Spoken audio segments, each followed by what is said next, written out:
Mi hijo me llamaba mamá, me llamaba viejita con cariño cuando era niño. Me llamaba a gritos cuando la droga se apoderó de él, y llamaba a mi hija mía cuando creía que yo no estaba escuchando. El día que entendí lo que esa palabra significaba en su boca, tomé la decisión que me costó 6 años de mi vida, y los pagaría de nuevo, 60 si fuera necesario, porque mi hija está viva, está entera, y duerme de noche sin necesidad de fingir que duerme. Hola, mis queridos. Hola, mis queridas. Qué bueno que vinieron hasta aquí hoy. Qué bueno, de verdad. Siéntense aquí cerquita de mí, jalen una silla, acérquense, que esta abuela tiene el corazón pesado y liviano al mismo tiempo. Pesado por lo que vivió. Liviano porque puede contarlo. Me encuentran aquí en mi cocina, en este atardecercito, haciendo atole de maíz para mi nietecita. Estoy aquí meneando ese atole a fuego lento, despacito, con esa cuchara de palo vieja que ya perdió el color de tanto uso, pero que no cambiaría por ninguna otra. El olor del maíz con canela y clavo está tomando cuenta de toda la casa. Y mi nietecita está allá en la sala, sentadita en el tapete con sus muñecas, esperando que el atole esté listo. De vez en cuando grita desde adentro: «Abuela, ya está». Y yo le respondo: «Calma, mi cielo. El atole bueno tarda». Y es verdad, mis queridos, todo lo que es bueno en esta vida tarda. La paz tarda, la justicia tarda, la sanación tarda, pero llega. Dios es testigo de que llega. Yo soy la prueba viva de que llega. Este atole lo hago con masa de maíz que compro allá en el mercado del sábado con don Chuchito, que vende la masa molida al momento, fresquita, oliendo a maíz de verdad. Nada de paquetito de supermercado, no. El atole de abuela se hace con ingrediente de verdad, con amor de verdad y con paciencia de verdad. Le pongo la masa, la leche, el azúcar, la canela en raja, un clavito, y me quedo ahí meneando, meneando, meneando sin parar, porque si uno para, se hacen grumos. Y ya aprendí en la vida que cuando uno deja de menear, las cosas se hacen grumos, tanto en la olla como en la vida. Uno tiene que seguir meneando, seguir cuidando, seguir poniendo atención, si no todo se pega al fondo y se quema. Mi nombre es Rosalina. Rosalina Ferreira Mota. Tengo 69 años y vivo aquí en Aguascalientes, en esta tierra caliente de sol bravo que raja el suelo y raja la piel, pero que tiene una gente fuerte, resistente, de fibra dura, que no se quiebra fácil. Aguascalientes es ciudad grande, pero el barrio donde yo vivo, la colonia Insurgentes, tiene sabor de pueblo chico. Todo mundo se conoce por el nombre y por el apodo. Todo mundo se saluda en la calle. Todo mundo sabe de la vida de todo mundo. Cuando salgo al zaguán en la mañana, la vecina de enfrente ya grita: «¡Ay, doña Rosalina! ¿Hice café? ¿Gusta?» Y yo siempre quiero. El café en Aguascalientes es sagrado, mis hijos. Café fuerte, caliente, amargo, endulzado con tantito azúcar en una tacita de barro, sentada en el zaguán de cemento mientras el sol va bajando detrás de los cerros. Es el mejor momento de mi día, el momento en que respiro hondo y le agradezco a Dios por estar viva. Porque hubo tiempo, mis queridos, que no sabía si iba a estar viva al día siguiente. No por enfermedad, no por vejez, por elección. Una elección que tomé y que lo cambió todo. Esta casa donde vivo es rentada. 2 cuartos, una salita, cocina y baño. Sencilla, pero limpia, arreglada, con olor a desinfectante y atole de maíz. Pago la renta con mi pensión y con la costura que hago para la vecindad. Tengo una máquina de coser en la sala, al lado del televisor viejo. Máquina vieja, de pedal, que rechina y hace ruido, pero que cose firme como ninguna moderna cose. Hago bastillas, ajustes, remiendos. Las vecinas traen ropa todas las semanas. «Doña Rosalina, acórteme esta falda. Doña Rosalina, póngale un cierre a este pantalón». Y yo lo hago. Lo hago con gusto. Lo hago con las mismas manos que un día hicieron algo que me costó 6 años detrás de las rejas. Las mismas manos haciendo cosas distintas ahora. Una vez destruyeron, ahora construyen. Vivo aquí con mi hija Milena, que tiene 19 años, y con mi nieta Valentina, que tiene 3 añitos. La Milena es todo para mí. La Valentina es el motivo de todo. Cuando miro a esa nietecita jugando allá en la sala, con esos cachitos negros y esos ojos café claros igualitos a los de su mamá, le agradezco a Dios por cada decisión que tomé en la vida, por más dura que haya sido. Porque si yo no hubiera hecho lo que hice, la Milena no estaría aquí sentada en esta mesa estudiando para su curso técnico. La Valentina no existiría y yo estaría viviendo una pesadilla que no tiene nombre en nuestra lengua. El papá de la Milena, que Dios lo tenga, era el Geraldo. Mi segundo compañero, hombre bueno, chofer de camión, murió de infarto en 2012, me dejó sola con la Milena y con mi hijo mayor, el Renato. Y es sobre el Renato, mis queridos, que esta historia va a hablar. Sobre el niño que crié con todo el amor del mundo y al que la droga transformó en una persona que yo ya no reconocía. Sobre lo que se volvió, sobre lo que hizo y sobre lo que yo hice para pararlo. Pero antes de continuar, mis queridos, quiero hacerles un pedido especial a ustedes que me están viendo ahora. Cuéntenme aquí en los comentarios desde qué ciudadcita me están viendo y a qué horita del día encontraron este video. ¿De mañanita con el café? ¿A la hora de la comida? ¿De tardecita mientras descansan? ¿O ya de noche acostados en la cama? Yo leo todos los comentarios, Cada uno, cada palabrita. Y me pone tan contenta saber de dónde son y cuándo sacan un ratito de su día para escuchar las historias de esta abuela. Cuéntenme, Y si todavía no se han suscrito a este canal, aprieten ese botoncito rojo que está ahí abajo. Es rapidito, no cuesta nada y ayuda muchísimo a esta abuela a seguir contando estas historias que necesitan ser escuchadas. Activen también la campanita para no perderse ningún video nuevo. Háganlo ahorita, mi cielo. Ahorita mismo, antes de que se olviden. Después siguen escuchando a la abuela. ¿Está bien? Bueno, mis hijos, déjenme volver al principio. Allá donde la vida todavía era sencilla, donde el sufrimiento era solo la pobreza de todos los días, que es sufrimiento sí, pero es sufrimiento honesto.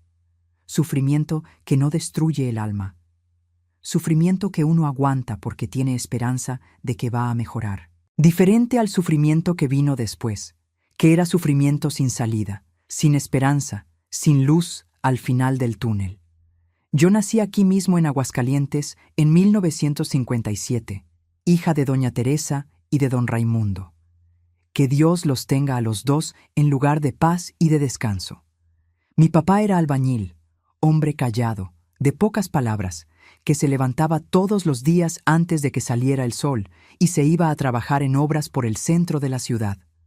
Levantaba paredes para otros y nunca pudo levantar la suya. Vivíamos en una casita de 2 cuartos en la colonia Morelos, que en esa época era tierra, lodo y polvo. Piso de tierra apisonada, techo de lámina que dejaba entrar la lluvia y escapar el calor de noche, paredes de adobe que se rajaban en el verano y se humedecían en el invierno.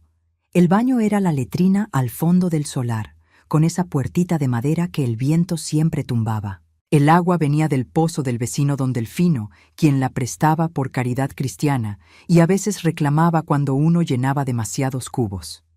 No había luz eléctrica, no había refrigerador, no había televisión, no había nada de lo que hoy en día la gente cree que es obligatorio para vivir. Había lámpara de petróleo, había estufa de leña hecha de tabique y barro, había la fuerza de los brazos de mi mamá y la fe terca de mi papá. Mi mamá, doña Teresa, era lavandera de ropa. Lavaba ropa para las familias ricas del centro de Aguascalientes. Salía de la casa de madrugada todavía en la oscuridad, con el atado de ropa sucia equilibrado sobre la cabeza, cargando ese peso como si fuera nada, y caminaba 40 minutos hasta la orilla del arroyo, donde las lavanderas se juntaban.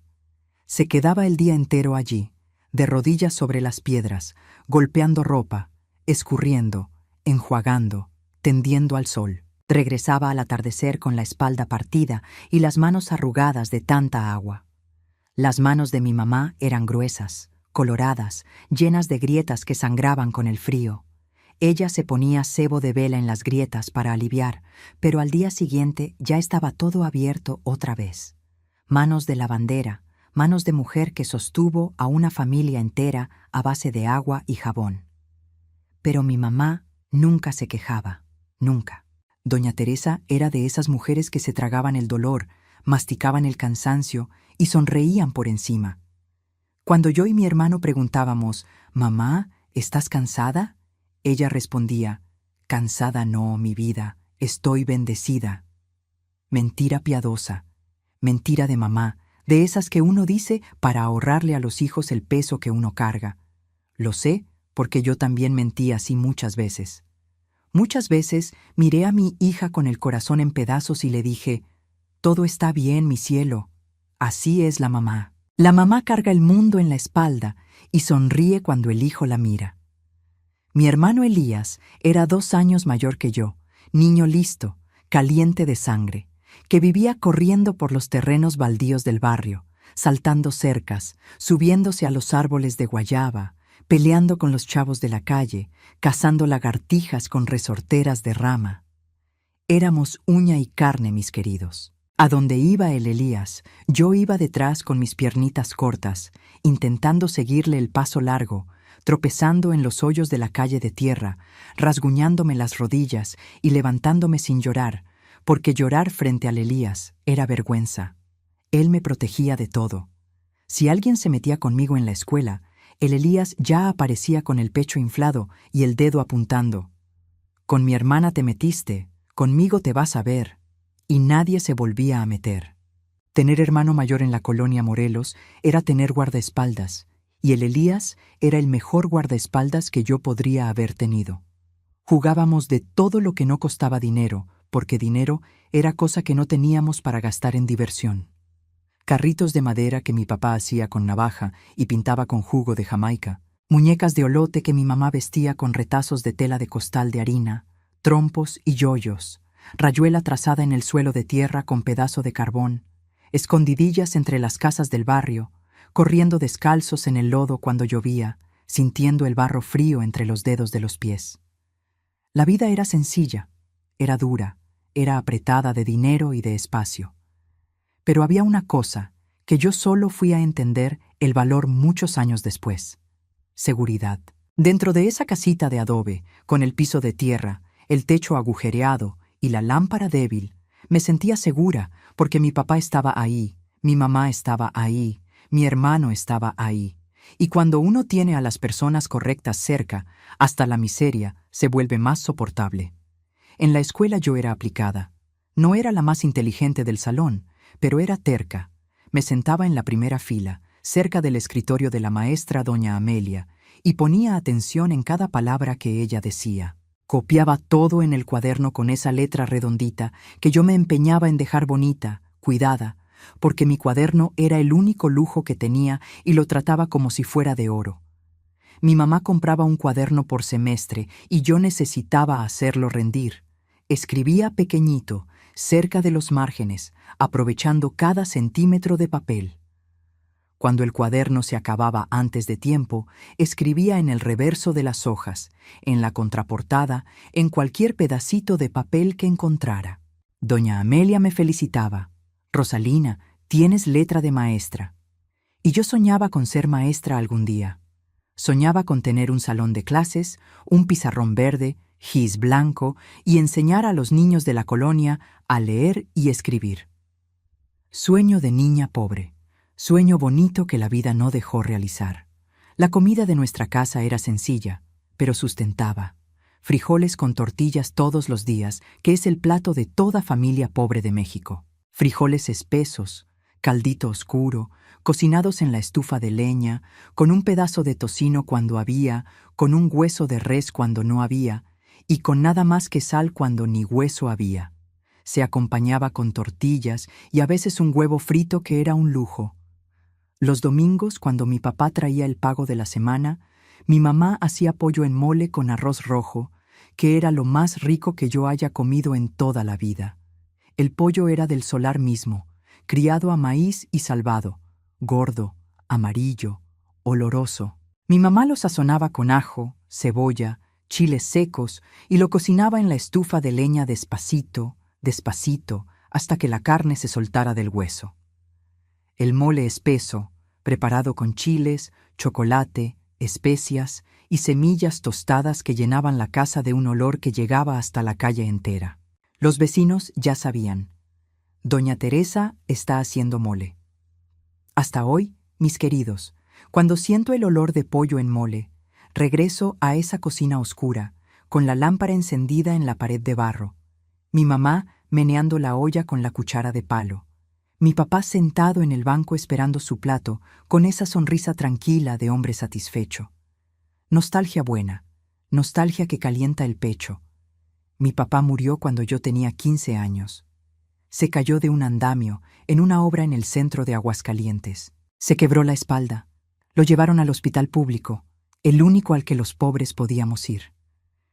Estuvo 3 días en una camilla en el pasillo, sin cirugía, sin tratamiento adecuado, con un dolor que lo hacía gemir toda la noche. Al 4.º día no aguantó. Murió en el pasillo del hospital, sin médico al lado, sin despedida. El pobre muere así en este mundo, mis queridos. Muere porque el dinero se acaba antes que la vida. Muere porque el hospital público trata al pobre como número. Muere invisible. Mi mamá quedó viuda con 38 años y 2 hijos que criar sola. La vida que ya era dura se volvió insoportable.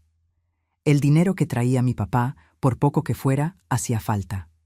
La comida disminuyó, la ropa encogió, los zapatos se agujerearon y no hubo dinero para comprar otros. El Elías dejó la escuela con 17 años y se fue a trabajar de ayudante de albañil en la misma obra donde el papá había caído. Tenía rabia, tenía miedo, pero fue porque necesitaba. Y yo continué en la escuela 1 año más, hasta que mi mamá ya no aguantó. Y yo necesité salir también para ir a trabajar de empleada doméstica en la casa de doña Elsa, una señora rica del centro que necesitaba a alguien para limpiar, lavar, cocinar, planchar. Yo tenía 16 años cuando empecé a trabajar en casa de doña Elsa, y fue ahí que mi infancia terminó de una vez. La infancia del pobre termina pronto, mis queridos. Uno no tiene el lujo de ser niño por mucho tiempo. Uno crece a la mala, en la necesidad, en la obligación de ayudar a poner comida en la mesa. Y yo crecí. Crecí tallando pisos de gente rica, lavando loza fina que costaba más que mi sueldo de un mes, planchando ropa almidonada de patrona que tenía todo lo que mi mamá nunca tuvo, y soñando de noche en mi cama de petate con una vida que fuera tantito menos pesada, solo tantito. Cuando cumplí 18 años ya trabajaba en 2 casas, de mañana en casa de doña Elsa, de tarde en casa del licenciado Sampaio, que era abogado y vivía en un caserón bonito cerca del jardín principal. La rutina era brutal. Me levantaba a las 5 de la mañana, en la oscuridad total. Tomaba un café negro sin azúcar, porque el azúcar era demasiado caro para desperdiciar en el día a día. Masticaba un pedazo de tamale frío que había sobrado de la víspera y salía de casa caminando en el sereno hasta el centro. Llegaba a casa de doña Elsa a las 6 en punto y empezaba a barrer, trapear, tallar baño, lavar ropa, tenderla, hacer de comer, servir, lavar los trastes, arreglar todo. A la 1 de la tarde salía corriendo a casa del licenciado Sampaio y hacía todo de nuevo. Regresaba a casa a las 7 de la noche, con los pies hinchados dentro de los guaraches, la espalda doliendo de un modo que parecía que alguien había metido un cuchillo entre las costillas, y los brazos pesados de tanta ropa escurrida. Pero traía dinero, poco, pero traía. Y cada centavo iba a la mesa de mi mamá. Fue en esa época, mis queridos, que conocí al Amaro. Amaro de la Silva, 25 años, trailero.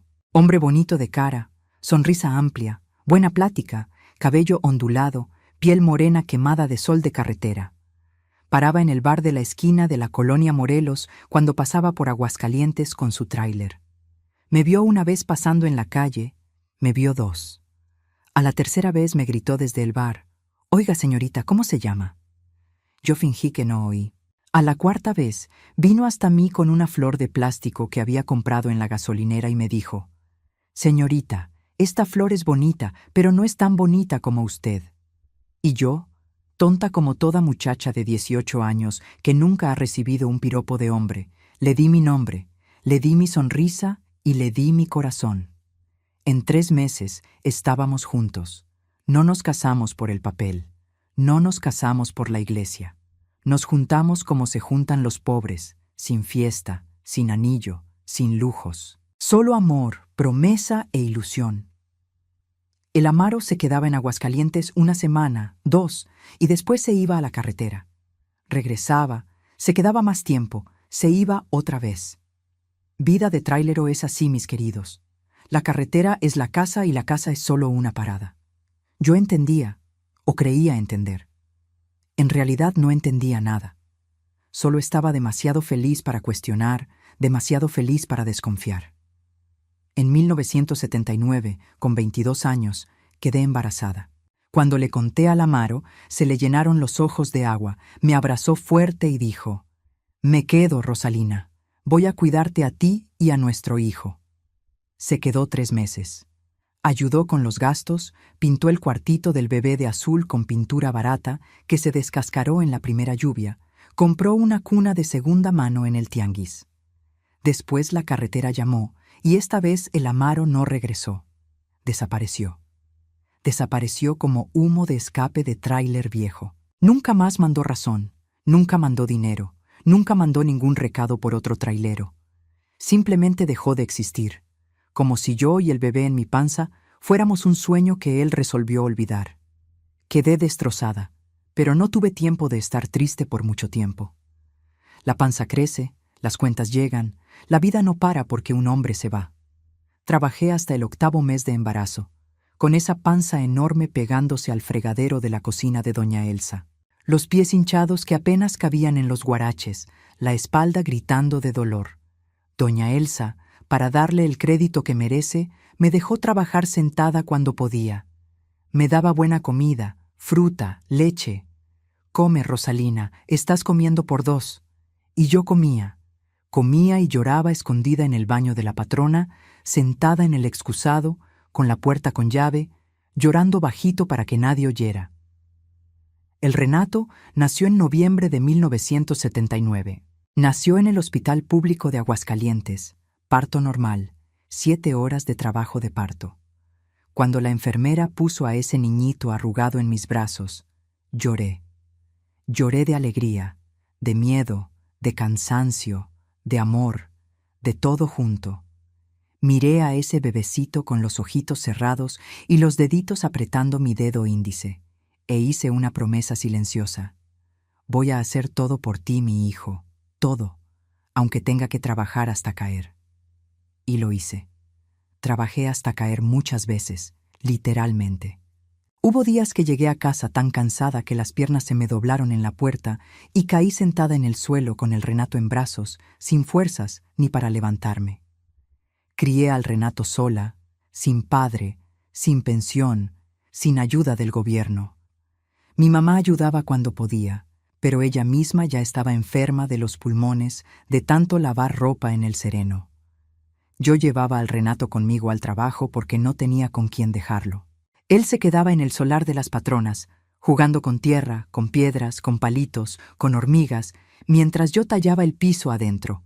Las patronas reclamaban: «Rosalina, no puede traer al niño al trabajo. Eso es falta de profesionalismo». Y yo, con todo el respeto que la empleada doméstica aprende a tener desde temprano, pero con la firmeza que la mamá soltera desarrolla por necesidad, respondía: «Señora, o viene el niño o no viene la muchacha. Usted escoge». Y escogían a la muchacha con niño, porque empleada buena que limpia bien y no roba es más difícil de encontrar que excusa para reclamar. El Renato creció bueno, mis queridos, y cuando digo bueno de verdad. Niño quieto, obediente, educado. Decía buenos días, buenas noches, gracias y con permiso, sin que nadie se lo mandara. No daba trabajo en la escuela, no peleaba con sus compañeros, no le respondía al maestro. En la escuela se sentaba tranquilo, hacía la tarea, sacaba notas razonables, no era un genio, pero era aplicado. En casa ayudaba desde temprano. A los 8 años ya barría todo el solar sin que yo le pidiera. A los 10 ya me hacía el café de mañana, café fuerte que ponía en la taza y me traía a la cama. Buenos días, mamá. ¿Te hice café? A los 12 iba al mercado solo, con la lista escrita en un pedazo de cuaderno y el dinero contado en la mano, centavo por centavo, y regresaba con todo correcto, sin faltar un grano de frijol, sin sobrar un centavo. Niño de confianza, niño honesto, niño al que yo miraba con orgullo y pensaba, ese sí va a ser alguien. Ese no va a necesitar tallar pisos de patrona como su mamá. Cuando el Renato cumplió 15 años, consiguió trabajo de ayudante en un taller mecánico en el centro de Aguascalientes. El dueño, don Asterio, era un hombre serio que le gustó la disposición del muchacho y le dio la oportunidad. El Renato ganaba poco, pero cada centavo lo traía a casa. Cada sábado, al caer el día, se lavaba las manos llenas de grasa, se ponía la camisa limpia, venía a la cocina donde yo estaba arreglando la cena y ponía el dinero en mi mano abierta. Es para usted, mamá, para que compre lo que necesite. Y yo apretaba ese dinero sudado contra el pecho y le agradecía a Dios por haberme dado un hijo así. Guardaba una parte para emergencias y usaba el resto para los útiles de él. Quería que estudiara, quería que tuviera diploma, quería que llegara más lejos que yo. Cuando cumplió 18, el Renato fue promovido a mecánico. Don Asterio reconoció su talento, su dedicación y lo puso debajo del coche de verdad, haciendo trabajo pesado. El sueldo mejoró, la vida respiró. Yo finalmente pude dejar el segundo empleo en casa del licenciado Sampaio y quedarme solo en casa de doña Elsa. Los pies se deshincharon un poquito, la espalda dolía un poquito menos y nos mudamos a una casa más grande, 2 cuartos, en la colonia Insurgentes, con solar de tierra y un árbol de guayaba en la esquina.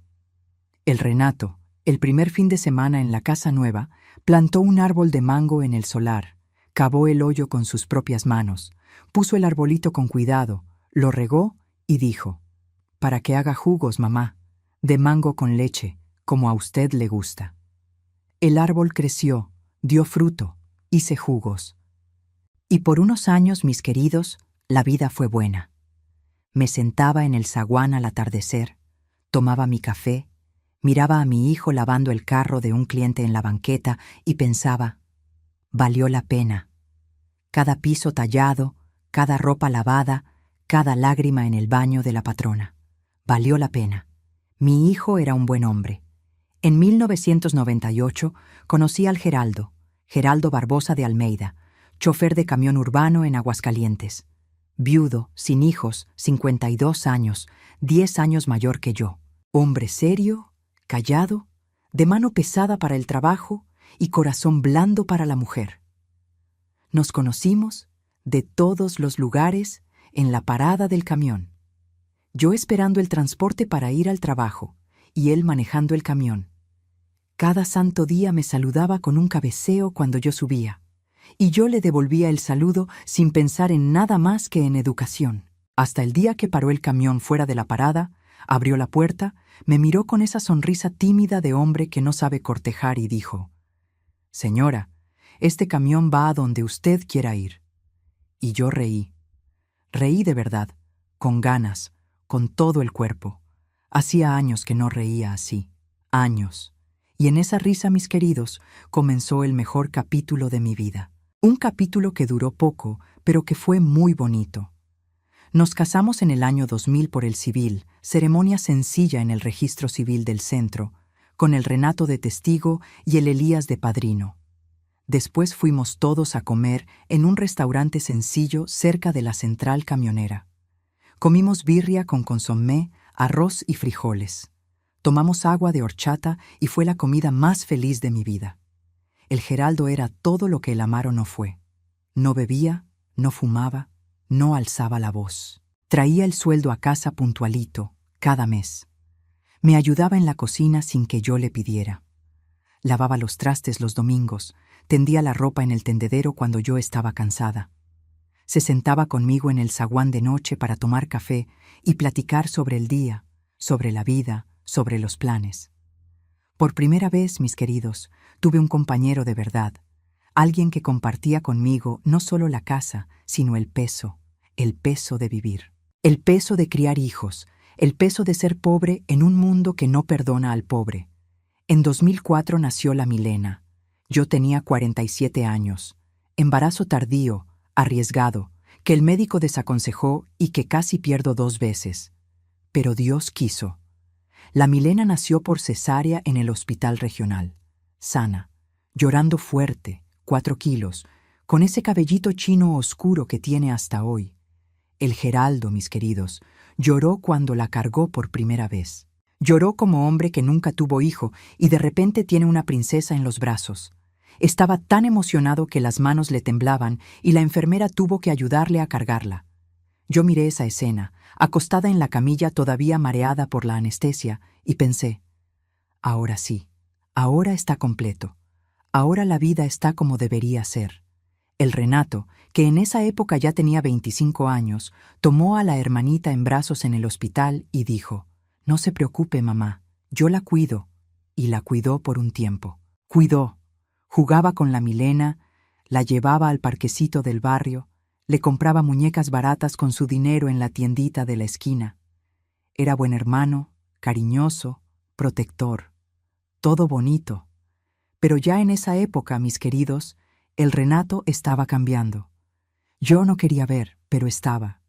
Los cambios fueron lentos, como todo lo que se pudre. Se pudre de adentro hacia afuera, despacito, sin ruido, hasta que un día aparece el olor, y ya es demasiado tarde.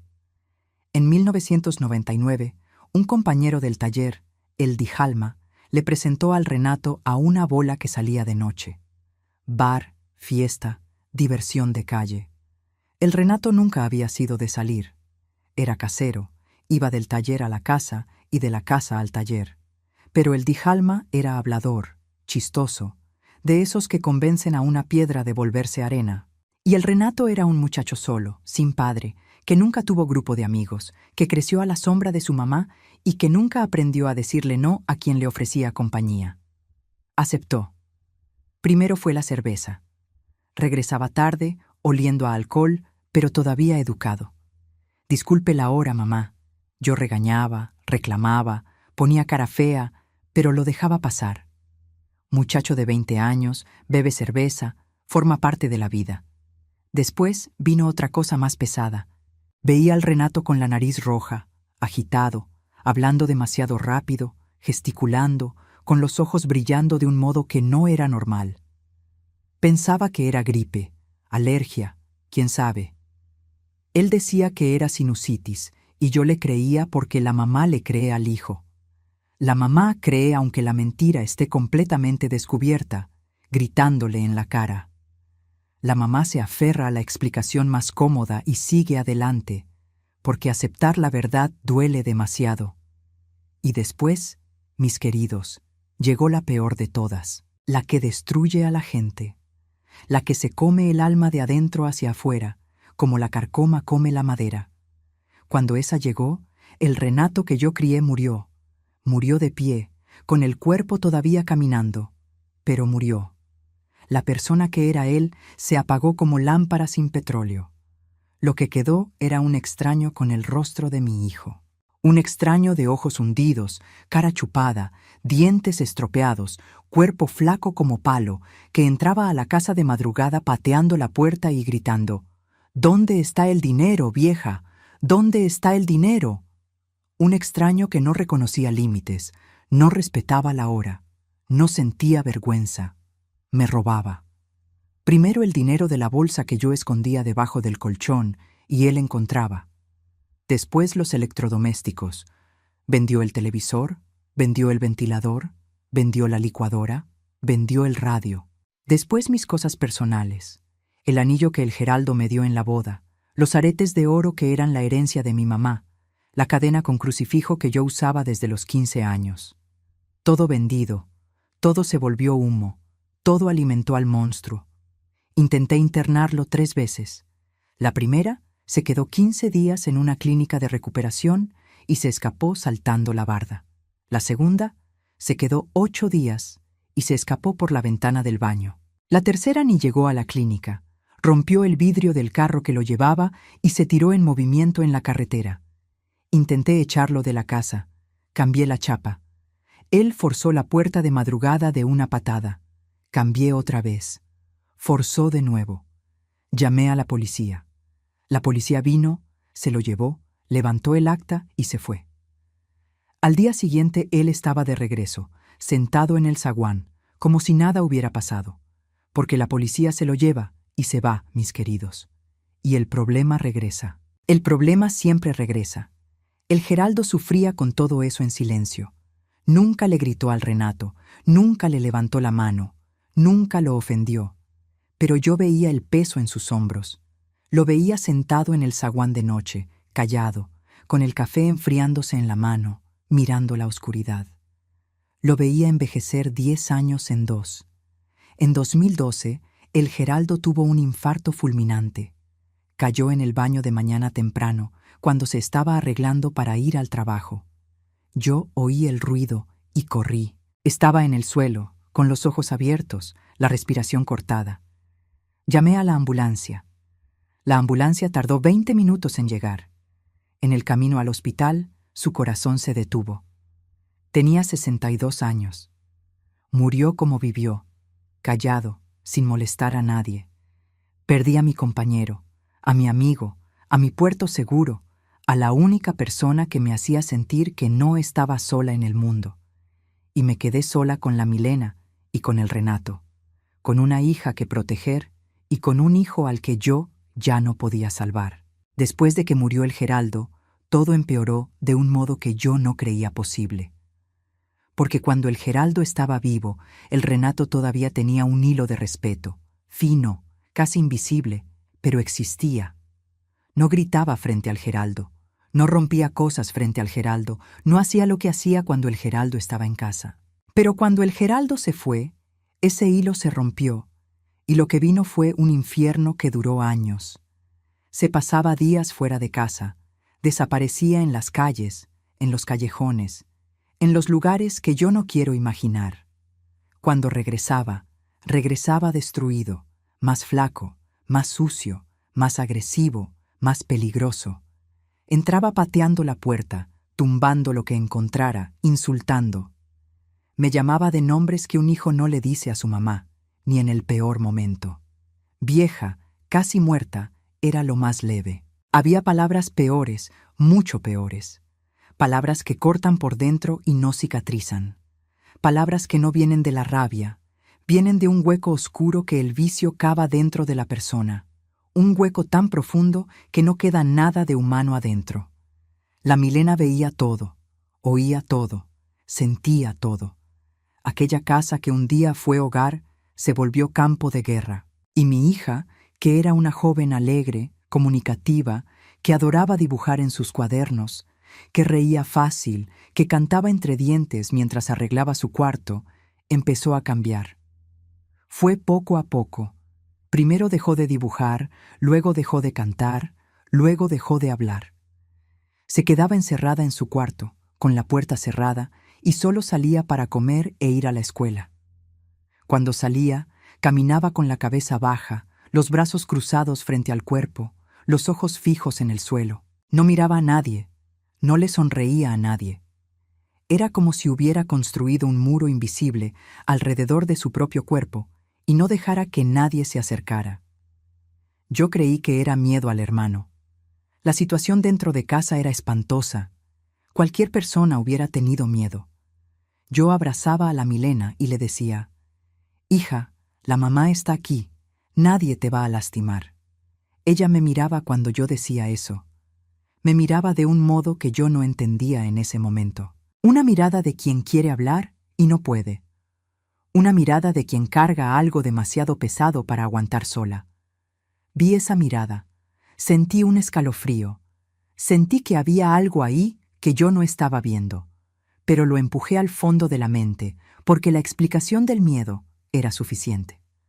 Y cuando uno encuentra una explicación suficiente, uno se aferra a ella con las 2 manos para no tener que ir fondo en lo que realmente está pasando.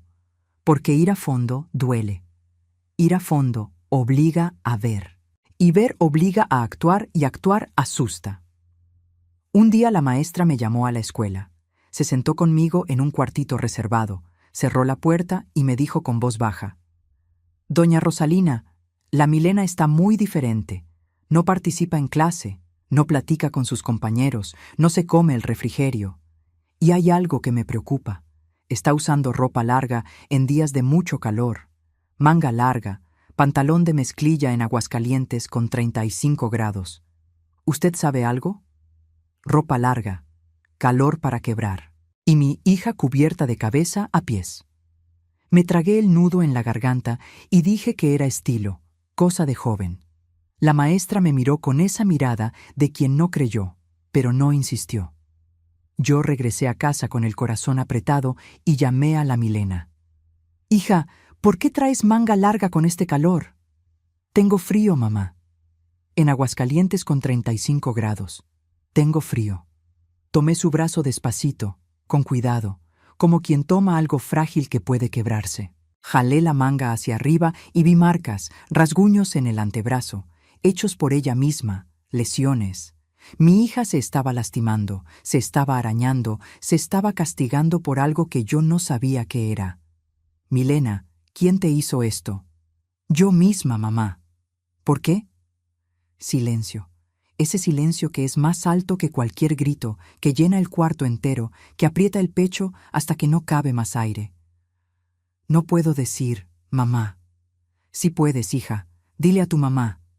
«No puedo». Y lloró. Lloró de ese modo que parte a una mamá en dos. Lloró encorvada en la cama, abrazando su propio cuerpo, temblando como si tuviera fiebre.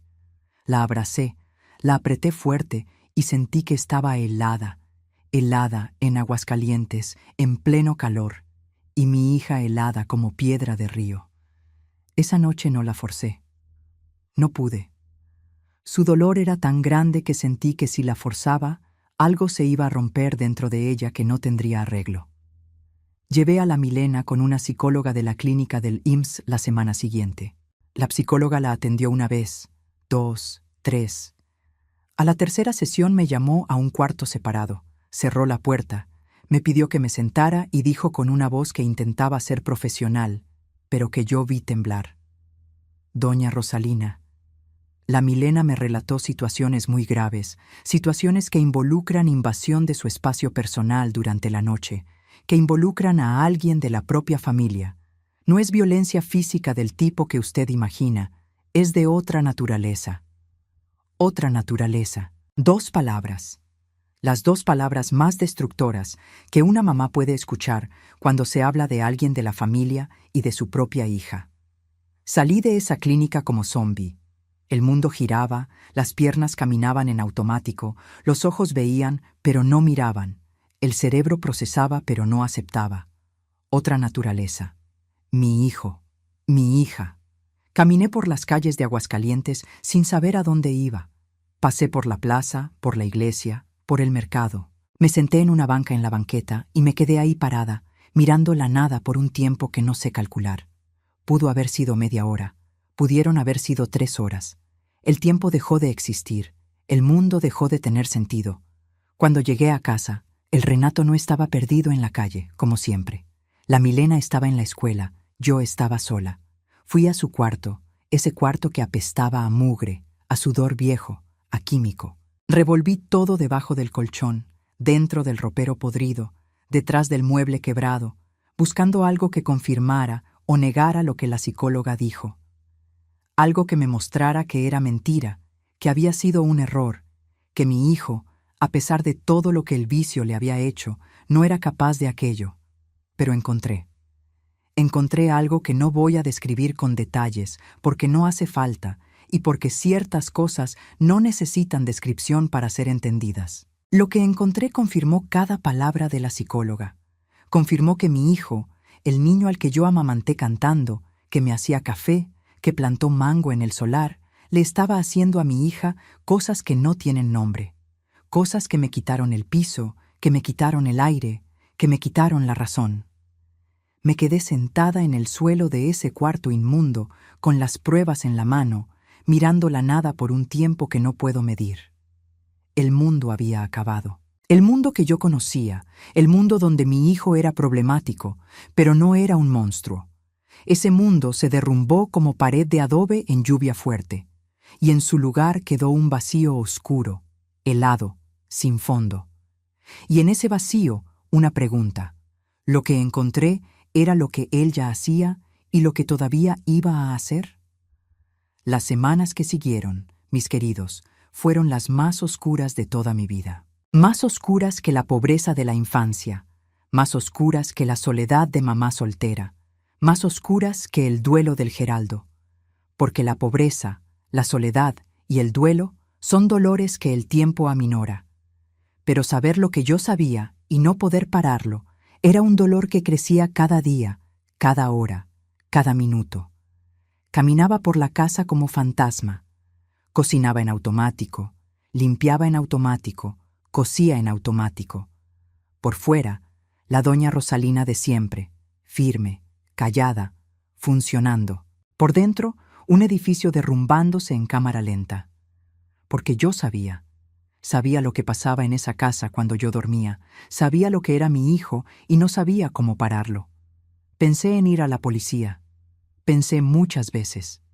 Me quedé horas sentada en la cocina de madrugada, mirando el teléfono en la pared, pensando en marcar el número de la delegación. Pero la policía ya había venido 10 veces por las destrozoneras y las amenazas, y 10 veces el Renato había regresado.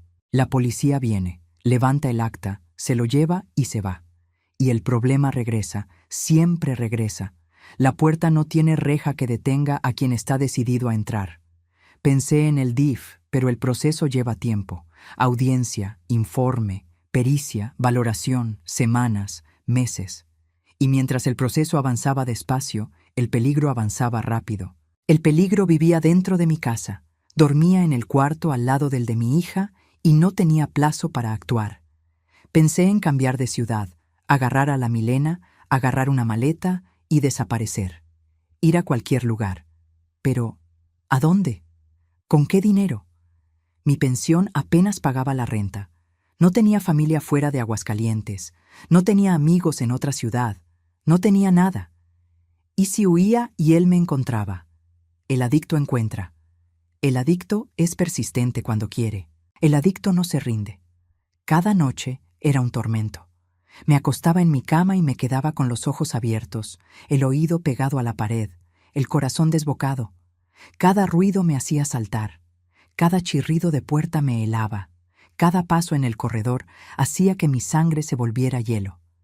Dormía, cuando dormía, con un cuchillo debajo de la almohada. No para usarlo en él, sino para sentirme menos indefensa, menos impotente. Porque la impotencia es la peor sensación que existe, mis queridos. Peor que el dolor, peor que el miedo, peor que la rabia. Saber que alguien a quien amas está en peligro, saber quién es el peligro y no poder pararlo. Eso destruye a una persona por dentro. La destruye despacito, como el óxido come el hierro. Puse un pasador nuevo en la puerta del cuarto de la Milena. Pasador de hierro, grueso, resistente, pero yo sabía que el pasador solo retrasa, no impide. Quien quiere entrar, entra. Me quedaba toda la noche despierta, escuchando, rezando, suplicándole a Dios que esa noche no fuera la noche en que el pasador no fuera suficiente. En una madrugada oí pasos en el corredor, pasos arrastrando de quien no está en control de su propio cuerpo. Abrí la puerta de mi cuarto una rendija y vi la silueta de él parada frente a la puerta de la Milena, parada en la oscuridad, la mano apoyada en la manija, probando, girando despacito, encontrando la resistencia del pasador y quedándose ahí parado, respirando pesado, balanceando el cuerpo de un lado para el otro.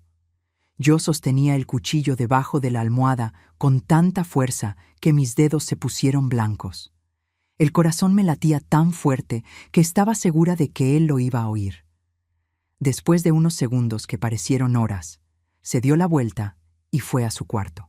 Me quedé sentada en la cama, temblando, llorando en silencio el resto de la noche entera, sin dormir, sin parpadear.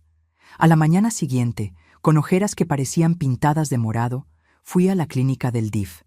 Conté lo que vi, conté todo.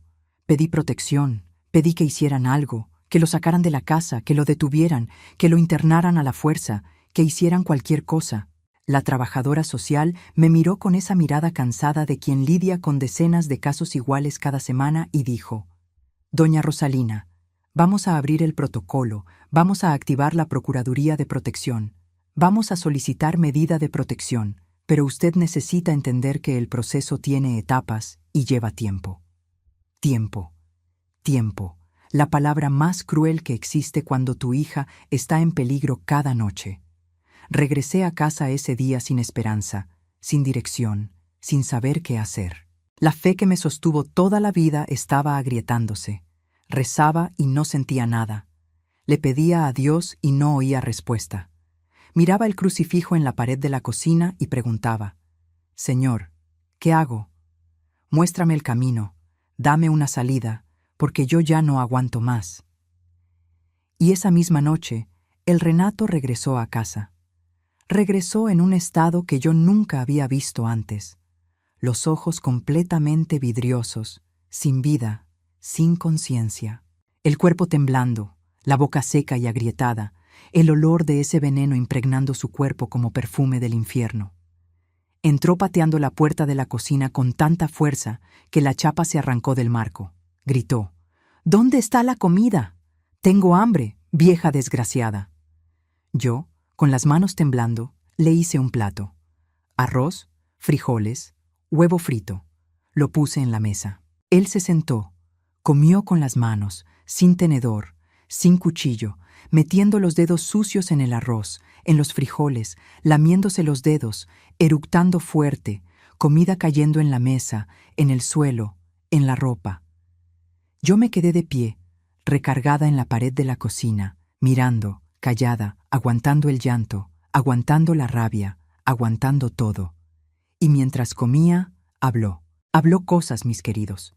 Cosas que yo no voy a repetir porque no hace falta y porque ciertas palabras no merecen ser dichas de nuevo. Él sabía que yo sabía. Sabía que yo había revuelto sus cosas. Sabía que había ido al DIF y no tenía miedo. Estaba burlándose, riendo, con esa risa de quien ha perdido toda la humanidad y le encuentra la gracia al sufrimiento ajeno. ¿Ya encontraste, vieja? ¿Y qué vas a hacer? ¿Llamar a la policía? La policía ya vino 10 veces y aquí estoy. Tú no puedes hacer nada, nada. Y después dijo la frase que me voy a llevar conmigo hasta el último día de mi vida. La frase que encendió dentro de mí algo que no era rabia, no era odio, era certeza. Una certeza fría, limpia, absoluta de quien sabe exactamente lo que tiene que hacer. Dijo que iba a hacer lo que quisiera con quien quisiera en esa casa, que nadie lo iba a impedir, que era cuestión de días, y usó una palabra para referirse a mi hija que ningún ser humano debería usar. Una palabra que convertía a mi hija en objeto, en propiedad, en cosa. Yo miré a mi hijo, al niño que plantó mango en el solar, al niño que traía dinero del taller, al niño que me hacía café de mañana, y entendí, con una claridad que nunca antes había tenido y nunca más tendría después. Ese niño ya no existía, había muerto. Lo que quedó era un peligro real, concreto, inmediato, que ninguna policía, ningún DIF, ningún juez, ningún proceso iba a detener a tiempo. El tiempo del proceso era de meses. El tiempo del peligro era de días. Y mi hija no tenía meses, tenía días, quizás horas. Terminó de comer, se levantó, se tambaleó hasta su cuarto, cayó en la cama. En 10 minutos estaba roncando. El veneno derriba así. El cuerpo se apaga como interruptor de luz. Se apaga de una vez. Me quedé sentada en la cocina, en la misma silla de siempre, mirando el plato sucio en la mesa. Mirando la puerta del cuarto de la Milena, cerrada con el pasador de hierro. Mirando la puerta del cuarto de él, abierta, él roncando adentro. Y pensé con esa claridad helada de quien ya decidió, sin rabia, sin llanto, sin temblor, una claridad de cristal. Si yo no hacía nada, él iba a cumplir lo que dijo. Esa semana la policía no iba a llegar a tiempo. El DIF no iban a actuar a tiempo. El proceso no iba a avanzar a tiempo. Y mi hija iba a pagar el precio de la demora con el cuerpo y con el alma. Si yo actuaba, mi hija estaría segura y yo estaría presa. No pensé más de 5 minutos. 5 minutos de claridad helada. Después me levanté. Fui al cuartito del fondo donde yo guardaba las cosas de limpieza. Tomé lo que tenía que tomar. Regresé adentro de la casa, entré a su cuarto. Él dormía de boca arriba, roncando, boca abierta, el mismo rostro del niño al que yo arrullé cantando. El mismo rostro que 1 hora antes había dicho esas palabras sobre mi hija. Miré a mi hijo dormido y dije bajito, tan bajito que solo Dios oyó: yo te di la vida, mi hijo, y no me arrepiento, pero no voy a dejarte quitarle la vida a tu hermana. E hice lo que hice. No voy a describir. No hace falta. Ustedes entienden. Lo que importa es que tomé la decisión más terrible que una mamá puede tomar. La decisión de proteger a una hija quitando al otro hijo. Y lo hice mirando a los ojos al destino, sabiendo que no había vuelta atrás, sabiendo que a partir de ese momento mi vida quedaría dividida en antes y después. Y el después incluía cárcel, juicio, condena. Y lo acepté. Acepté todo porque del otro lado de la balanza estaba la vida de la Milena. Y la vida de la Milena pesaba más que cualquier cosa. Cuando terminó, fui al cuarto de la Milena, abrí la puerta, la tomé de la mano. Milena, ven conmigo ahorita. No mires para atrás. Ven. Ella vino sin preguntar, sin cuestionar. Salimos por la puerta de enfrente, cruzamos la calle. Toqué la puerta de la vecina doña Fátima, toqué fuerte 3 veces. Fátima abrió la puerta en camisón, asustada, y me vio a mí, con la Milena agarrada a mi brazo, y detrás de nosotras, el humo saliendo por la ventana de mi casa. Fátima, llama al socorro, pasó algo en mi casa. Fátima me miró, miró el humo, miró a la Milena y entendió. No sé qué entendió exactamente en ese momento, pero entendió lo suficiente. Agarró el teléfono y llamó. Yo me senté en la banqueta de la casa de Fátima con la Milena en el regazo, la niña temblando, yo sosteniéndola sin temblar, sin llorar, sosteniéndola firme, como sostuve mi vida entera, como sostiene una mamá. Lo que vino después, mis queridos, fue el precio. Todo acto tiene precio, y yo sabía el precio del mío antes de actuar. Sabía y lo acepté. Con los ojos abiertos, la policía llegó, los bomberos llegaron. El cuarto del Renato quedó destruido, y el Renato ya no estaba. El delegado me preguntó qué había pasado, y yo dije la verdad. Lo miré a los ojos y dije, yo lo hice porque mi hijo iba a destruir a mi hija, y nadie lo iba a parar a tiempo. No mentí, no inventé accidente, no inventé historia. Conté lo que encontré en su cuarto, conté lo que la psicóloga dijo, conté lo que él dijo en la mesa. Conté todo porque yo no tenía vergüenza de lo que hice. Tenía dolor, tenía duelo por el niño que él fue un día. Pero vergüenza no, ninguna. Me detuvieron en flagrancia. La tipificación fue grave. La forma en que ocurrió agrava todo ante los ojos de la ley. Me llevaron al Centro Penitenciario Femenil de Aguascalientes. Celda de 8 mujeres, piso de cemento duro y frío, colchón delgado que apestaba a humedad, baño en la esquina sin puerta, comida que parecía lavazas de cochino, calor de Aguascalientes multiplicado por 10 dentro de esas paredes de concreto sin ventilación.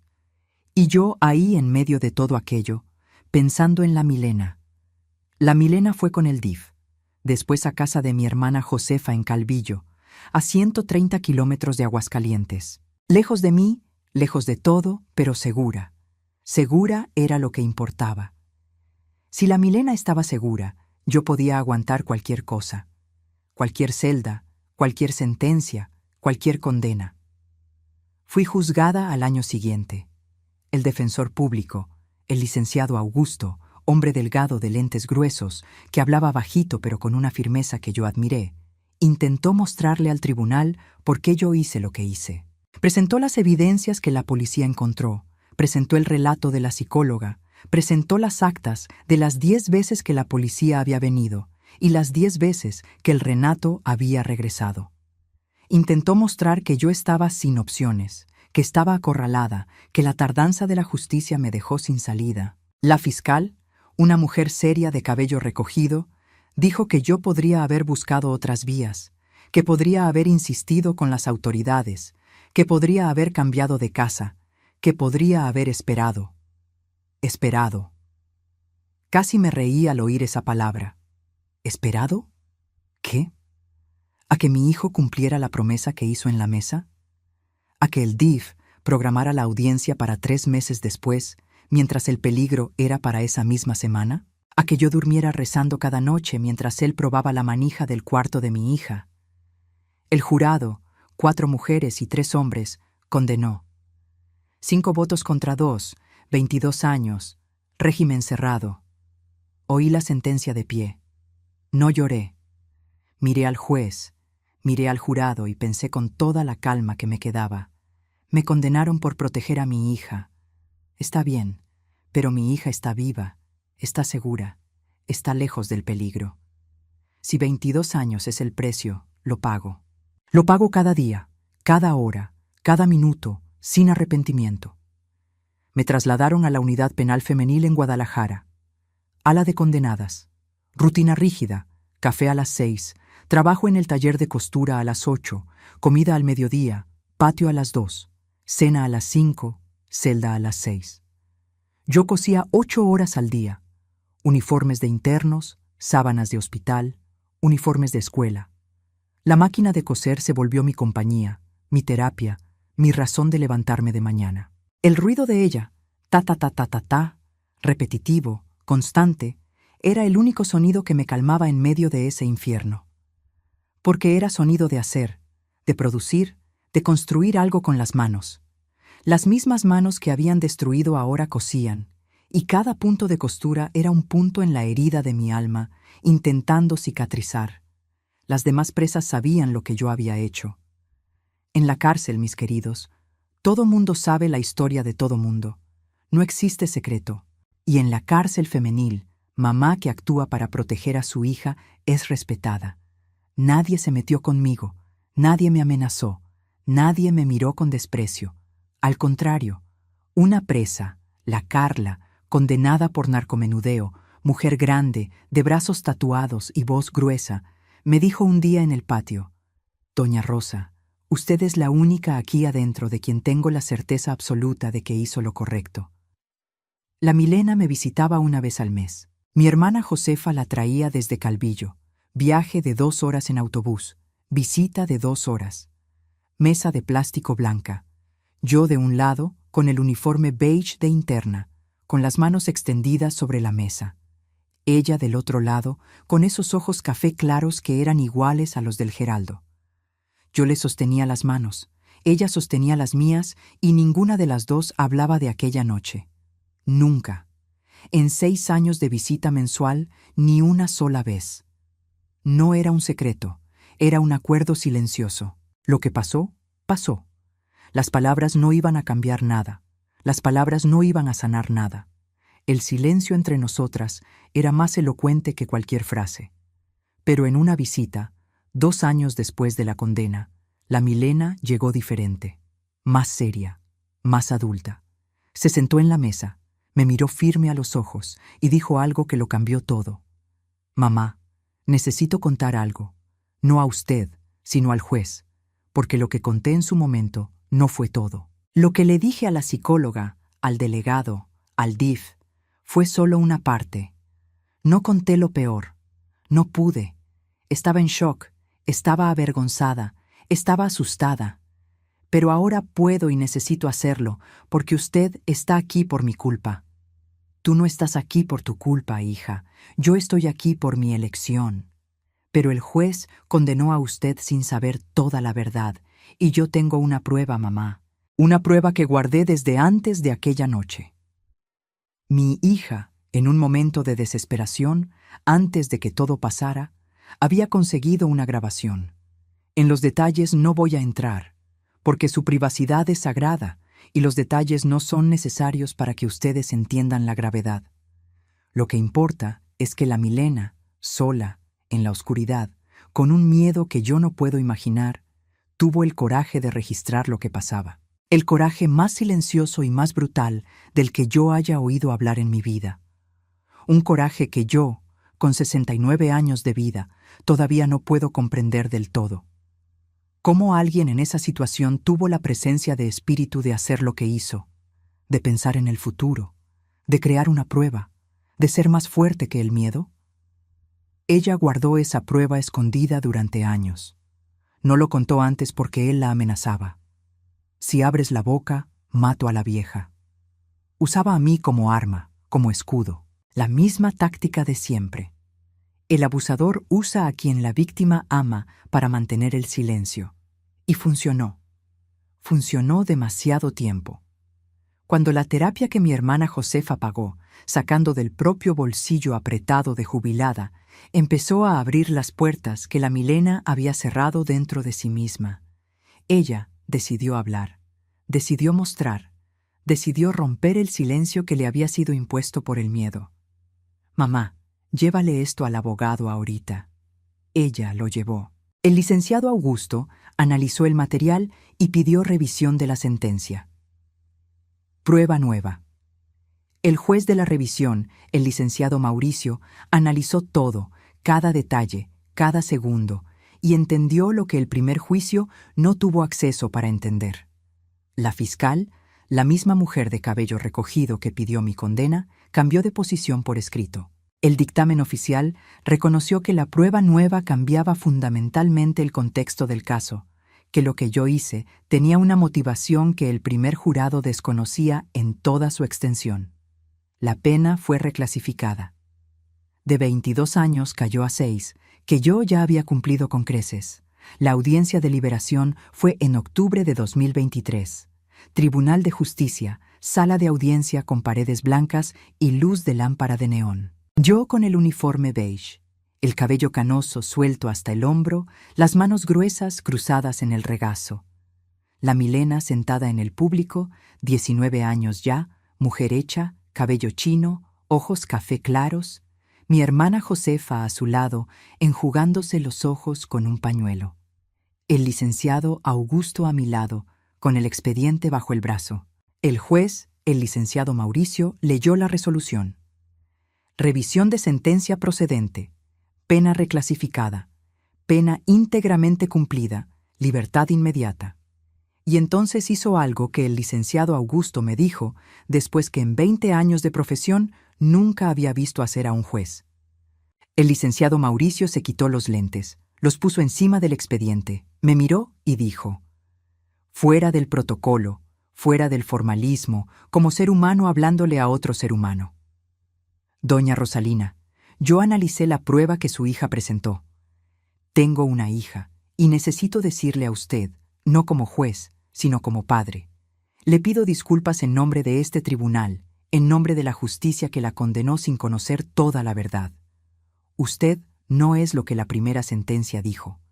Usted es mamá, y lamento que la justicia haya llegado 6 años tarde. Silencio en el tribunal. La secretaria dejó de escribir. El Ministerio Público miró al suelo. El licenciado Augusto se quitó los lentes y los limpió con la manga de la camisa, los ojos rojos.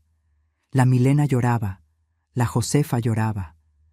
Hasta el guardia que estaba en la puerta tenía los ojos húmedos. Yo no lloré. Miré al juez con toda la calma que me quedaba y dije: licenciado, le agradezco, pero no necesita pedirme disculpas. Usted hizo su trabajo, yo hice el mío. Usted juzga, yo protejo. Los dos hicimos lo que teníamos que hacer, solo que yo lo hice primero. El juez asintió con la cabeza. Después dijo: está libre, puede irse. Me levanté. Las esposas ya habían sido quitadas. Caminé hasta el público. La Milena estaba de pie esperando. 19 años. Mujer, cabello chino oscuro, ojos café claros, igual a los del padre. La misma persona de siempre, pero sin el miedo, sin el hielo en el cuerpo, sin el silencio forzado. Abracé a mi hija en medio del tribunal, con todo mundo mirando. 6 años de abrazo represado en un único momento. 6 años de nostalgia, de dolor, de miedo, de esperanza, de amor. Todo exprimido en un abrazo que yo no quería soltar nunca más. Ella me dijo al oído bajito, con la voz entrecortada: «Mamá, usted hizo bien». «Lo sé, mi hija, lo sé. Hoy vivo aquí en Aguascalientes, en la colonia Insurgentes, en la misma casita rentada de 2 cuartos, sala, cocina y baño. La misma casa sencilla donde estoy desde que salí de la cárcel. La Milena vive conmigo. Trabaja medio tiempo en una tienda de ropa en el centro, atendiendo a clientes, organizando los estantes, doblando camisas. En la otra mitad del día hace un curso técnico de auxiliar administrativo en el CONALEP, porque ella quiere un trabajo mejor, quiere crecer, quiere ser alguien, y lo va a hacer. Estoy segura, porque la Milena tiene dentro de ella una fuerza que yo nunca vi en nadie, una fuerza que sobrevivió a lo peor. Y quien sobrevive a lo peor puede enfrentarse a cualquier cosa. Y está la Valentina, mi nieta, 3 añitos, hija de la Milena con el Gabriel, un muchacho bueno, chofer de aplicación, que lleva de novio a la Milena desde 2021. Muchacho educado, trabajador, que trata a mi hija con respeto y cariño, que llega a mi casa y dice: «Buenas tardes, doña Rosalina, ¿cómo está?». Y yo respondo: «Bien, mi hijo, ya siéntese». Y él se sienta, acepta el café, platica, juega con la Valentina. Gente buena, gente sencilla, gente de bien. La Valentina nació en 2023, en el mismo mes que yo salí de la cárcel, como si la vida hubiera esperado a que yo saliera para comenzar de nuevo. Como si Dios hubiera dicho: «Rosalina, ya pagaste lo que debías, ahora toma una razón nueva para vivir». ¿Y qué razón, mis queridos? Cuando miro a la Valentina jugando en el tapete de la sala con sus muñecas, con esos cachitos negros revueltos y esos ojos café claros de la Milena, veo el futuro. Un futuro que casi no existió. Un futuro que yo compré con 6 años detrás de las rejas, con el dolor de perder un hijo, con la marca del cerillo en mi mano derecha que cargo hasta hoy y que voy a cargar hasta morir. La Milena hace terapia 1 vez al mes por el IMSS. No es lo ideal. Lo sé. 1 vez al mes es poco para quien carga lo que ella carga, pero es lo que hay. Y ella va religiosamente, nunca falta, porque entendió que cuidar la mente es tan importante como cuidar el cuerpo. Ella no está curada, ciertas heridas no cierran nunca, pero cicatrizan, forman costra, y la costra protege. La Milena tiene una costra fuerte, fuerte y bonita, porque la costra que nace de un dolor profundo es la más resistente que existe. Yo costuro. La máquina de coser está en la sala al lado de la cuna portátil de la Valentina. Mientras yo costuro, la Valentina duerme. El ruido de la máquina la arrulla. El mismo ta-ta-ta-ta-ta que me arrulló en la cárcel ahora arrulla el sueño de mi nieta. La vida es así, mis queridos. Toma la misma cosa y le da 2 significados completamente distintos. El mismo ruido que era sonido de soledad se volvió sonido de amor. Las mismas manos que destruyeron ahora construyen. La cicatriz del cerillo está aquí en la mano derecha. Pequeña, redonda, marca que quedó de aquella noche, del cerillo que se encendió y me quemó el dedo antes de que yo lo lanzara. La miro todos los días. No la escondo. No tengo vergüenza. Cuando alguien pregunta, digo: quemadura antigua, y cambio de tema. Porque la historia completa no es para cualquiera oír, es para ustedes. Para quienes vinieron hasta aquí, hasta el final de este video. Para quienes tuvieron paciencia y corazón para escuchar a esta abuela contar lo que necesitaba contar. Al atardecer, cuando el sol de Aguascalientes empieza a bajar y el calor aminora un poquito, me siento en el zaguán con doña Fátima, mi vecina. La misma Fátima que abrió la puerta aquella noche, la misma Fátima que llamó al socorro, la misma Fátima que nunca me preguntó por qué. Tomamos café juntas, café fuerte, amargo, en tacita de barro, y platicamos de tonterías, la telenovela, el precio de los frijoles, el chisme del barrio, cosas normales, cosas ligeras, cosas que las mujeres comunes platican en un zaguán al caer la tarde. Y esa normalidad, mis queridos, es mi mayor tesoro, la normalidad de una vida sencilla. La normalidad de tomar café con la vecina sin miedo de lo que va a pasar de noche. La normalidad de dormir sin cuchillo debajo de la almohada. Los domingos hago atole para la Valentina y pan de elote para la Milena. La casa huele a canela, a clavo, a infancia recuperada. La Milena se sienta en la mesa con la Valentina en el regazo, come el pan, toma café con leche, y a veces, cuando cree que yo no estoy mirando, cierra los ojos y respira hondo. Jala el aire despacito, lo suelta despacito, como quien está absorbiendo la paz, como quien le está diciendo a su propio cuerpo: estás segura, puedes relajarte, aquí estás segura. Y cuando veo eso, mis queridos, yo sé que valió. Cada día en el cemento, cada noche en la celda, cada Navidad sin la familia, cada cumpleaños sola, cada nostalgia apretada. Valió, porque mi hija respira en paz. Mi nieta existe, y yo estoy aquí viva, con 69 años, haciendo atole, cosiendo ropa, tomando café en el zaguán y contando mi historia para ustedes. Y eso, mis queridos, eso es todo lo que necesito. Mis queridos, mis queridas, yo cuento esta historia no para que tengan lástima de mí. No quiero lástima, no la necesito. Necesito que pongan atención. Atención de verdad, con el corazón abierto y los ojos bien abiertos. Pongan atención cuando alguien a quien aman cambia de comportamiento. Cuando una persona alegre se vuelve silenciosa de la noche a la mañana. Cuando alguien que reía deja de reír. Cuando alguien que hablaba deja de hablar. Cuando el cuerpo cambia. Ropa larga en el calor. Marcas escondidas debajo de la manga. Mirada vacía. Temblor sin motivo. Porque el cuerpo habla, mis hijos. El cuerpo grita. El cuerpo implora socorro cuando la boca no puede. Y la mayoría de las veces uno no oye. No porque no escucha, sino porque no quiere oír. Porque oír obliga a ver, y ver obliga a actuar, y actuar asusta. Yo tardé en oír lo que el cuerpo de mi hija gritaba. Tardé en ir a fondo cuando sus ojos imploraban. Tardé en entender que tengo frío con 35 grados no era una respuesta, era un pedido de socorro. Y cuando finalmente entendí, ya era casi demasiado tarde. Yo no hice lo que hice por venganza, no lo hice por rabia, no lo hice porque quería. Lo hice porque soy mamá. Y mamá no es solo quien da la vida. Mamá es quien protege la vida que dio. Mamá es quien se pone frente al tren cuando el tren viene en dirección al hijo. Mamá es quien pierde todo para que la hija no pierda nada.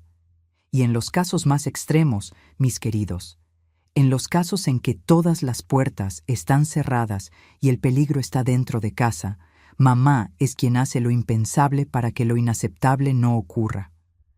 Perdí un hijo. Perdí al niño que amamanté cantando canciones de cuna, que cargué en brazos hasta que me dolieron, que plantó mango en el solar para hacerme jugo. Lo perdí 2 veces. La primera cuando el vicio se llevó quien él era, y la segunda cuando yo hice lo que hice. Y lloro por él. Lloro hasta hoy porque antes de ser lo que se convirtió, fue mi niño, mi primer hijo, mi orgullo. Y la mamá no olvida al niño, aunque el hombre en que se convirtió sea imperdonable. Pero no me arrepiento de lo que hice, porque mi hija está viva, está entera, está criando a una hija, está trabajando, está estudiando, está durmiendo de noche sin fingir que duerme. Y eso, mis queridos, vale más que cualquier cosa en el mundo. Vale más que mi libertad, vale más que el juicio de cualquier persona que nunca vivió lo que yo viví. Vale más que 22 años, vale más que 60. Si 22 años era el precio original, los hubiera pagado. Si fueran 60, los hubiera pagado. Porque 6 años en la cárcel son cosa de nada comparados con el resto de la vida, sabiendo que yo podía haber impedido y no impedí. Yo impedí. Si tú estás pasando por algo parecido, Si sabes que alguien está en peligro dentro de su propia casa, si ves señales y tienes miedo de preguntar, te imploro. No esperes, no te quedes en silencio. Habla, pregunta, insiste, busca ayuda, toca todas las puertas que existan. Ve a la delegación, ve al DIF, ve a la iglesia, ve a la escuela, ve a cualquier lugar, pero no te quedes quieta, porque cada día de silencio es un día más de sufrimiento para quien está siendo destruido. Y cuando el silencio se rompe, el peligro retrocede. El peligro le teme a la gente que habla. El peligro solo gana cuando todos callan. Yo cargué silencio demasiado tiempo y casi pagué el precio más alto. No repitas mi error. A la primera señal extraña, a la primera mirada que pide socorro, al primer cambio que no tiene sentido, actúa. No aceptes, tengo frío en pleno calor. No aceptes, estoy bien, cuando los ojos dicen lo contrario.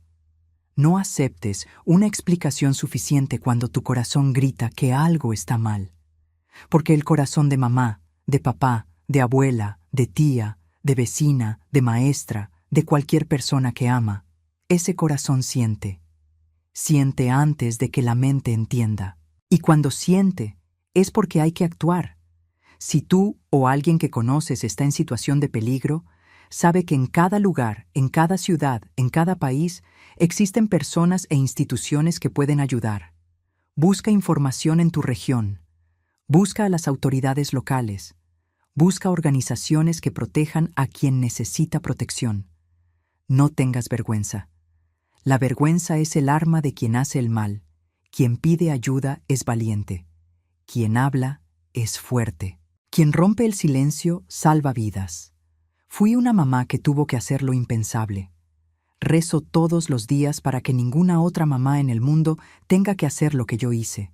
Pero si hace falta, que tenga el valor de actuar, de proteger, de poner la vida de quien ama por encima de todo, por encima del miedo, por encima del juicio, por encima de la propia libertad. Mi hija está viva, mi nieta existe y yo estoy aquí. Que Dios me perdone. O no. Mi hija está viva, y eso basta. Ahora, mis queridos, mi pedido final de corazón. Si esta historia llegó hasta ustedes, si sintieron algo aquí adentro del pecho, les pido que se suscriban a este canal ahorita mismo. Aprieten el botoncito rojo que está ahí abajo. Activen la campanita para recibir todos los videos nuevos, porque cada suscripción le ayuda a esta abuela a seguir dando voz a historias que necesitan ser contadas. Historias de mujeres que sobrevivieron, historias que abren los ojos, historias que pueden salvarle la vida a alguien que está leyendo los comentarios ahora mismo, en este exacto momento, reconociendo las señales en su propia casa. Compartan este video con alguien que lo necesite oír. Mándenlo a una amiga, mándenlo a una vecina, mándenlo a una mamá que saben que está preocupada por algo que no puede explicar. Porque esta historia no es mía. Esta historia es de miles de mujeres que viven situaciones parecidas en silencio, detrás de puertas cerradas, en casas que por fuera parecen normales y por dentro son un infierno. Y déjenme un comentario con la palabra valentía. Solo esa palabra. Una palabra. Quien vio hasta aquí sabe por qué. Valentía es lo que tuvo mi hija cuando grabó esa prueba en la oscuridad. Valentía es lo que yo tuve cuando tomé la decisión más difícil de mi vida. Y valentía es lo que le pido a cada persona que está viviendo algo parecido y todavía no ha hablado.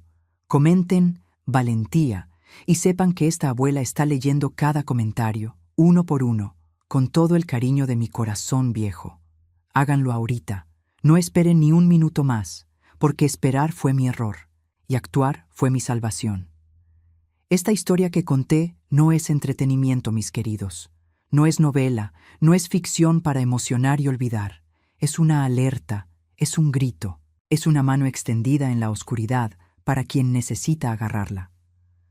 No abrí mi pecho aquí para ganar vistas o likes. Lo abrí porque el silencio protege a quien hace el mal y la voz protege a quien sufre. Cada vez que una mujer cuenta lo que vivió, le quita poder al agresor. Cada vez que una historia es escuchada, alguien en algún lugar reconoce las señales y actúa antes de que sea tarde. Si una sola persona ve este video y toma valor para mirar con más atención lo que pasa dentro de su propia casa, ya valió. Ya valió cada lágrima. Ya valió cada día en la cárcel. Ya valió cada nostalgia. La dignidad y el respeto no tienen fronteras. No importa dónde vives, tu país, tu cultura, tu religión. Nadie en el mundo merece vivir con miedo dentro de su propia casa. Nadie merece ser destruido por quien debería amar. Y nadie necesita aceptar lo inaceptable en silencio. Extiende tu mano. Sé la doña Fátima de alguien. Sé la vecina que abre la puerta. Sé la maestra que se da cuenta. Sé la comadre que pregunta. Porque juntos, como comunidad, como humanidad, podemos hacer la diferencia. Un beso en el corazón de cada uno de ustedes, de la abuela Rosalina, con todo el amor que este corazón viejo, remendado, cosido y recosido, todavía tiene para dar. Y es mucho amor, ¿eh? Mucho. Gracias por escucharme. Gracias por quedarse hasta el final. Gracias por existir. Y que Dios bendiga a cada uno de ustedes, proteja a sus familias, ilumine sus caminos y dé valentía a quien necesita actuar. De la abuela Rosalina, de Aguascalientes, con olor a atole de maíz en la cocina y paz en el corazón. Hasta la próxima historia, mis queridos. Cuídense, cuiden a quienes aman y nunca, nunca se queden en silencio.